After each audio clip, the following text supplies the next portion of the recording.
When we were looking at minor scales, we moved into the harmonic minor scale, which added the raised 7, and then the melodic minor scale with the raised 6 and 7. We then moved that from the A to the D, so we would have a 6th string start as well as a 5th string start for it. Then we started to move into looking at the modes of that scale, building off of the D Melodic Minor, where we have D, E, F, G, A, raised 6, B, C sharp, raised 7, D, E, F, G, raised 6, B, raised 7, C sharp, D. Then went to its dominant note, the A, played those same notes but starting on A. That's the dominant chord or the dominant note in the key of D. So this would be the A melodic dominant, same notes, A, B, C sharp, then D, E, F, G, A, B, C sharp, D, E, F, G, A, B, C sharp, D. However, relating to the A, it's an A7 chord, or with that flat note, the flat 13 in that A7.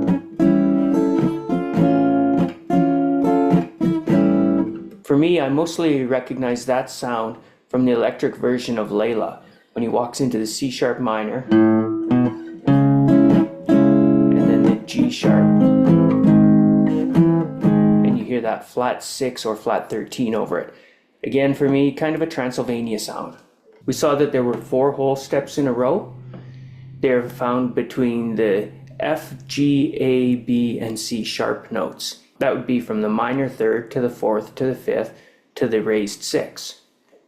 As we move now, I want to go to the G scale in that key. G in the key of D would be Lydian. The difference between a D melodic minor and D major is that flat 3, the F natural. When that finds its way into the G scale, that's a flat 7. A flat 7 on a G chord, of course, makes it a G dominant. But with that C sharp in the scale, the raised 7 in D, which is now the raised 4 on the G, it's Lydian.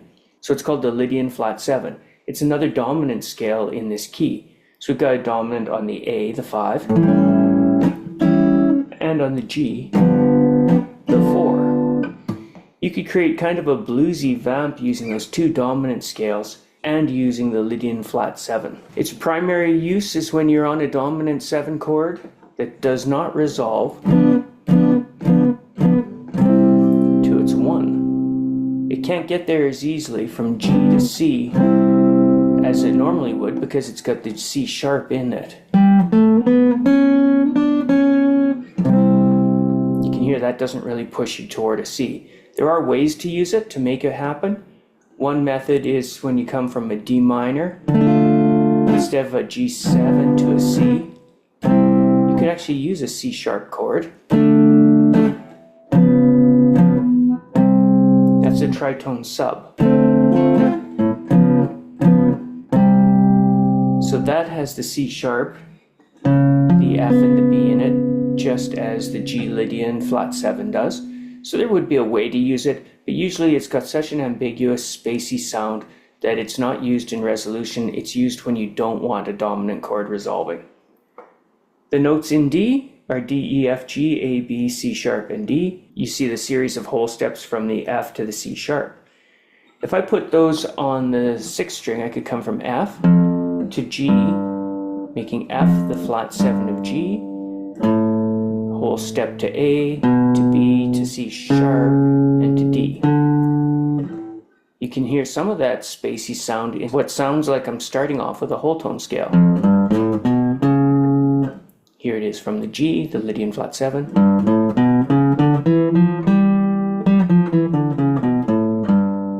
G, A, B, C sharp, D, E, F natural, G. A, B, C sharp, D, E, F, G. A, B, C sharp, and D.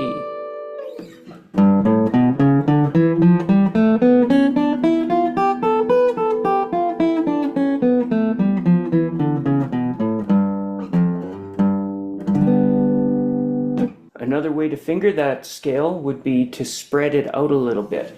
You could go G, A, B, C sharp, D, E, F, G, A. There's an interesting symmetry here. We've got whole steps, 4th fret, 5th, 7, spread out again, 4th, 6, 7, E and F,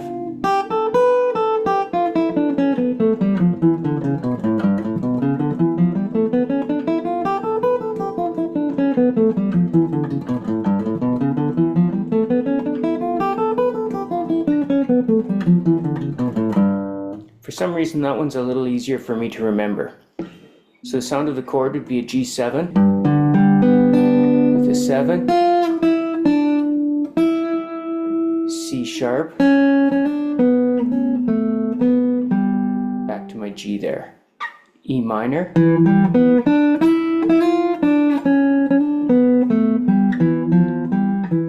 I like getting back to that E note,